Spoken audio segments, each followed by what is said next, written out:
Man, where is Colorado? No idea. Usually he's better about showing up on time.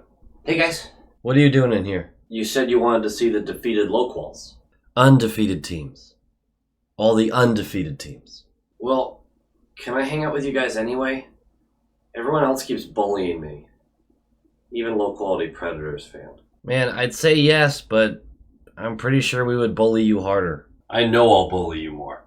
Get out. Alright. Little harsh? Still bitter about 2019? I don't know. Are you? Good point. Low quality fans of a high quality Bruins team, that is a dub! 6 dubs in a row. To start the season. That's gotta feel good. You know what else feels good? We got this got ordered forever ago. I'm forgetting which arm. It's mirrored for me, so I get confused easily. We got the new alts, which is awesome. They genuinely look better in person. I think these are the best of the 3. We ordered this one months ago, and we pre-ordered it basically. God knows I couldn't order it right now, but we feel good about that. We feel good about commenting, and subscribing. Nailed it. You didn't see it coming. You got lulled in there. We feel good about this Boston Bruins team. We feel good about this 19-year-old top 6 center that we just pulled out of the draft 2 years ago. It was amazing. Just everything's so amazing. Once again, thank you to those who joined the membership program below on the YouTube. We're going to name that membership program. We're going to do that, and we're going to start doing the shout-outs at the end of the videos and things like that. So thank you. If you're interested, there's a join button down below. But let's talk a little bit about this matchup against the Chicago Blackhawks. They have eased up on the Bedard stuff a little, which I am happy with. And I think they did it because there's even a segment today during the broadcast where they talked about how Bedard gets frustrated with the insane amount of media attention. I genuinely feel worse for Bedard than anybody else going through this. He's 18, right? The poor guy going through a lot. Anyway, he looked really good again, but the team around him's terrible. They're terrible. They can't score. They can't defend. Somehow Mrazek, a 924 through whatever games he played, and Soderblom, a 913 through his, are doing solid work in net. Genuinely solid behind a team that doesn't deserve it. Really doesn't. But it isn't enough to make that team suddenly competitive. It really isn't. And there's just not enough talent on the ice, particularly at forward, to create anything. They're really struggling to do that, and you watch Bedard create things out of nowhere, and there's no help. No help at all. It's just brutal. I don't feel bad for them. This team, we have our concerns about it. We know that. Of course we do. We know we're not some juggernaut just ripping through the best of the league. That's not how it works.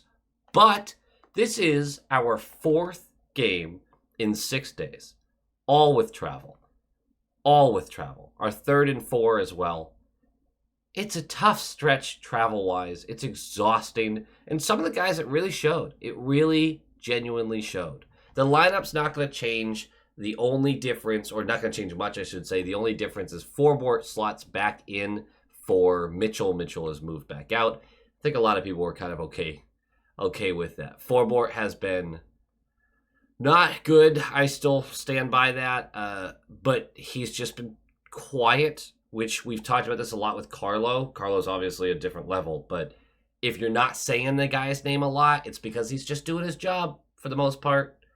We might mention his name a couple times here, but he's doing his job. He's shutting down other teams and not taking bad penalties, not being the reason they score, the reasons you would say their name, really. Swayman gets a start. He is 2-0-0, now 3-0-0. He had a 943 save percentage. I'm not sure what it's up to now, but it has improved from that. Olmark and Swayman are probably combining for a 950 plus right now. Wait, I know they are. I know they might be combining for a 960 plus at this point. What a blessing. I know people are talking about moving one of them. I really love having great goaltending every night. I don't want to move either one. I don't want to do it. But let's talk about this game, shall we? Puck drops! And Korchinski, you naughty man. 4 minutes in. He's going to go for holding. We're going to the power play. And remember our last video? I'm taking this away from the game notes. I'm just going to say it now, so when we talk more about power plays in the future of this video, you know where I stand. Last video I said, the power play looks good, but they just can't seem to connect. It's just no dice over and over again, right? That's what we say. We say no dice. I take it back. The power play sucks, dude. It's so bad. It's so bad. I stand by my reasoning last video of the crisp passes, the puck movement, the entrances into the zone. Couldn't seem to come to fruition in a goal. This game couldn't do any of those things. In fact, it seemed like we were doing the opposite of those things. No tape to tape. No good entrances. There's no speed. There was no cleverness. Certainly no shots. It was bad. Just bad. So, with all that being said, we didn't score on that power play. I think you gathered that. I think most of you did. 7:35 left of the period. We are jumping forward. Everyone was sleeping through this first period. It was a tough watch for a little while. Foligno is going to get tripped up by Lauko. We're going to go to the penalty kill. And it's a weird moment when the whistle blows because it looks like Marchand had also just tripped a Blackhawks player. And so the puck is just sitting next to him. And we just have to touch the puck so that they can call the penalty on Lauko and end this play. And Marchand just stands there and he looks at the ref as if to look like, are you going to raise your arm? But the arm was already up because Lauko was getting called for a penalty. So no new information was given to Marchand there. He looks back at the puck. He looks behind him. And a Blackhawks player comes around and grabs the puck, and the play continues. Luckily, it gets blown down about 10 seconds later as we finally rip it away. Really weird moment. I didn't see anyone talking about it either. I thought I was going kind of crazy, but that was just a weird moment. Anyway, we're going to go on the penalty kill. 6:44 left, just about a minute into the penalty kill. Coyle skates into the corner to get a loose puck. It's on his backhand, but he opts to pass rather than to just chuck it out. I understand. It's on your backhand. It's crowded. You don't want to take another penalty. He thought he had Forbort. So he passes it diagonally into the left circle. And Forbort just watches it go right by. Not good. Forbort stopped skating. I don't know if he had a play on this puck, and I haven't been able to go back and actually see that specific play at this point. But Bedard was the one waiting in the middle of the slot for that puck to go tape to him all alone. And he goes top shelf. This was a hell of a shot. Glove side. The reason it's not a Sniperunian cheese is because the play was offsides. We thought it was 1-0 power play goal for the kid. No, it wasn't. It gets reviewed. Coach's challenge. Throw the red flag. And they end up taking the goal off the board. The broadcasters, vocally disappointed. Also, another note, I have never heard a broadcast team say the word shutout so many times when a goalie is fighting for a shutout. That just feels disrespectful to me, is what I'm saying. It feels disrespectful. Is it a real thing or is it superstition? I don't care. It feels disrespectful. We move on. 36 seconds left of the power play. Johnson's going to go for hooking. It's going to be 4v4 for 36 seconds and then to the power play. No dice on that power play. 23 seconds left. Freddie is going to go for hooking.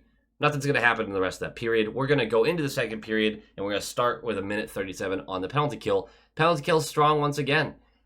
It's really hard to judge against this team, though, because this team lacks any scoring talent other than Bedard. Like, truly. They have young guys that they're excited about. They're not quite there yet. And that's okay. I'm not saying these young guys are shit, but they're not there yet. And our penalty kill did a good job. After that penalty kill is over, Patra is skating with Marchand and Pasternak. He took over 1C duties. Now, it wouldn't last the whole period, and it did not certainly last the rest of the game, but the fact that he was even put up there for a few shifts just speaks volumes about what they're thinking for him in the future. I thought Zaka was playing well too. The first line just really struggled with this one. Just under 4 minutes into the period. It's an excellent couple of shifts in a row. We're finally going to break the seal. The boys are rewarded. Geeky ends up winning a battle down below the goal line. He's going to push the puck up to DeBrusk, who's in that right circle. He collects, shoves it back to Shattenkirk, who's at the top of the slot. Wrist shot. Nice and easy. Get it low, get it hard, get it on net. That was a weird... Either way, Zaka is there for the tip, high glove. Zaka finally gets a goal. The guy's deserved one. What did we call him last year? The king of ping? There hasn't been as much ping, but there's been tons of close calls. This is his first of the season. It is 1-0. It is Shattenkirk's first point as a Bruin. That's nice to see. It's DeBrusk's second assist. That doesn't feel like a thing. That's whatever, dude. DeBrusk, you got a second assist. Good for you. But we break the tie. It's 1-0. I'm going to say that thing I always say. It felt like enough. The one goal felt like enough. It really did. And I don't think I'm alone in that. I really don't think I'm alone in that. 10:09 left. McAvoy's going to go for holding. We're going to the penalty kill. We kill it because the penalty kill has been great. 7:15 left. Kachuk for tripping. Power play. No dice. No dice. No dice in the power play. 56 seconds left. Jones for hooking. We're going to go to the power play. And we're not going to do anything with that 56 seconds. And then the minute and 4 seconds in the third period to start it is some of the worst power play puck movement I've ever seen in my life, which is saying something after having 3 months of last year talking about the power play in every video. Do you know how many videos that is through 3 months? It's like a lot. It's like a lot of games in 3 months. At least 30. Probably 40 something. Math. 4 minutes in to the third period. The Blackhawks dump the puck in. And Patrick goes down low to battle against the left wall to win it. And it looks like he's actually lost this battle. The puck gets moved up, skated up towards that left point. But Patra doggedly pursues. And with a little help from Geeky, is able to shove the puck into center ice. And then he wins the race to it. And then he's on a breakaway. And then he goes backhand, forehand, slides it past Mrazek, skate. It is 2-0. That's a goal for the boy. He is leading the league for rookies in goals scored this season. With 3 goals scored in 6 games, he is leading all rookies. We love this kid. We love it. We love it. We're calm. We're cool, collected. Selly game's strong, too. The way he goes one knee, opens it up, the roar. Can't wait to see that live one of these days. Cannot wait. 56 seconds later, JVR, who quietly had a really nice game, sprinting down the left wall, takes a little contact, self-pass past the defenseman, goes around the defenseman, and it turns into a 3-on-1. He's going to go from that bottom of the left circle, pass it up to the right circle, just about the middle of it, where Coyle is going to be. He's going to fire this in on net. JVR is going to jump on the rebound and quickly and cleverly just pass this right back to the left side, where Freddie is going to settle and smack it into the wide open net. Gets trucked for his troubles, too. Yes, Freddie gets a goal from it, but he also takes the bar, the post, to the chin. That looked painful. He stood up and he was like, "Nice, boys. Good work. Let's go to the bench. I think I got to get my teeth checked." 3-0, though. Just excellent work. Without 1 minute, the 2 goals, that was the game, right? I mean, if you're the Blackhawks, you're sitting there like, we can't even get a good chance off, let alone an actual goal, let alone 3. Tough tits, you know? I don't feel bad for him. Really scary moment a little later in the game. I didn't take a timestamp for this one, but it's midway through the period. Lauko is down on one knee, and Dickinson's skate is like under his arm and ends up coming up and hitting him, and it looks like it got him above the eye. Praying it got him above the eye. He immediately starts gushing blood, skates right towards the bench, goes down the tunnel. Really, thoughts are with him. That's a really scary moment. They were talking about on the broadcast how a couple of players started asking, like, hey, was it a stick that got him? And somebody said skate, and the whole... I mean, these guys know when a skate gets you in the face, there's real damage that's done, and it's scary. Those skates are really sharp. And I hope that Lauko's doing well. I'm worried about it. I'm really excited to hear some news. Anxious, I should say, to hear some news. Excited is the wrong word there. But hopefully we get some good news about him, and he deserves it. The guy's been busting his ass. He's a solid fourth-line guy. He can play third line in a pinch, but he's a hell of a competitor. He loves to compete, and he shows it on this team. And he hasn't had the start to the season he wanted, but this would really... Let's just hope for the best. Let's just hope for the best. I'm rambling here. So I need a co-host to tell me to stop talking, which I would just make another me for that. I think I have an issue. 4:40 left. Corey Perry, classy guy, as usual. And I'm a Bruins fan, so if we want to talk about class, I know it. That's what I'm saying about Bruins fans. We know what class is. Corey Perry elbows Swayman in the back after a whistle. Shattenkirk jumps him. The second just jumps all over him. They tackle each other, thrown to the ice, everything. So what I'm bringing this up for is Shattenkirk, excellent work. That's not a getaway from my goalie. That's did you just jump him? Second of all, we're gonna go 4v4 for a couple of minutes. Both of them are gonna get offsetting roughing calls. Nothing happens during that, and your final score is gonna be 3-0. Simple game. This was one of those simple games. It had some highs and lows. The first period, sleepwalking. Second period, ramped up the energy. Third period starts, and we were really outplayed for a couple of minutes there, but still kept him to the outside. And Swayman was brilliant when he had to be, which maybe 3 saves were pretty difficult. Maybe 3 saves were difficult. He really didn't have to do that much. But he is my first game note. A flawless game for Swayman. Our goaltending is nuts right now. It's just bonkers how good it is. I don't know what else to say about that. Will it continue all season? I hope so. I hope at the end of the season, each of them has 41 starts. They're both sporting a 940 plus save percentage. And the debate about the Vezina is, hey, which Bruins goalie do we give it to? That's what I want to happen. Will it happen? Absolutely not. But it's fun to talk about right now. So that's what we're going to do. Other game notes. Patra is staying in the NHL.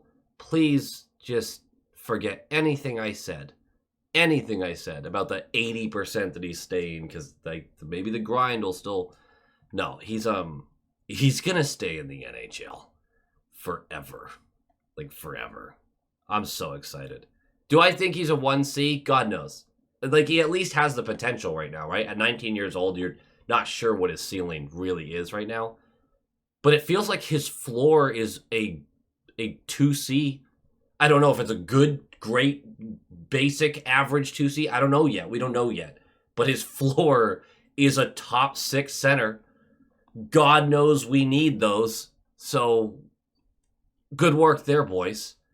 And if Lot Mells turns out the way that I think he could, which I think Lot Mells, I've talked about him a lot on this channel, he's, if he progresses the way that I think he could, his ceiling is 2C, like a really good 2C. I do not think he has the physical attributes to be a 1C. Patra's game is translated to the NHL way better than I thought it would originally. I mean, I'm going to take my lumps on not loving that pick. So come at me for that one. I will gladly say I'm wrong about it. He has more of the physical attributes that I think could lean into a 1C. The speed, the skating in general, and just the general hands. Winning the board battles, winning open ice battles, finding spaces. I mean, Lot Mells is great at finding space too, but Patra just does it at such a high level. I'm so glad to see this. God, we needed this. I mean, it literally changes the landscape of our season. Okay, I'm moving on. I already said my bit about the power play. It's terrible. We should feel bad, and we do feel bad. That's it. I'm still waiting to see what this team has against better competition. We don't know yet. We don't know. I am relentlessly optimistic that we could really put together a strong season once again. I can't lump us to contender. Like, I can't just put us on contender status yet. But I think we could be a good team again, which coming into this year, we just weren't sure about.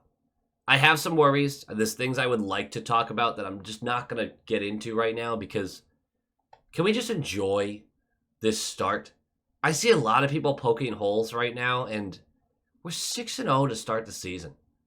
We suffer enough as sports fans. Just enjoy this moment. And when someone, somewhere, when we start losing a couple games here or there and struggle against a team, or we just have a rough patch at some point, just like last season when we lost 4 or 5, and people came out of the woodwork to tell me, I told you. This team just doesn't have, I told you. Those people are miserable, man. Those people are not fun hockey fans. They're also not fun to talk to about hockey. I don't know what their goal is when they do that kind of stuff, because you sit there and go, what do you want from me? You want me to not enjoy my team and be skeptical about them all the time? This is entertainment. I don't watch this to make my life sadder. Like, my life can be plenty sad on its own. I don't need extra help. It does make me sad sometimes, but I just let those people come and just don't engage them. Like, that's the best lesson. I don't know why I'm preaching this lesson right now, but there's so many naysayers. Just enjoy the team you love. And when those people come out of the woodwork to tell you they told you so, when you're one of the 31 teams that didn't win the cup, even though, I mean, cup's on the menu is all I'm saying. 96-0. It's a possibility. But when those people come out, you don't have to respond to them. You can simply just go, dude, you are a miserable fan. Bye. There's no point. God, I love this team. Go Bees. Go Bees!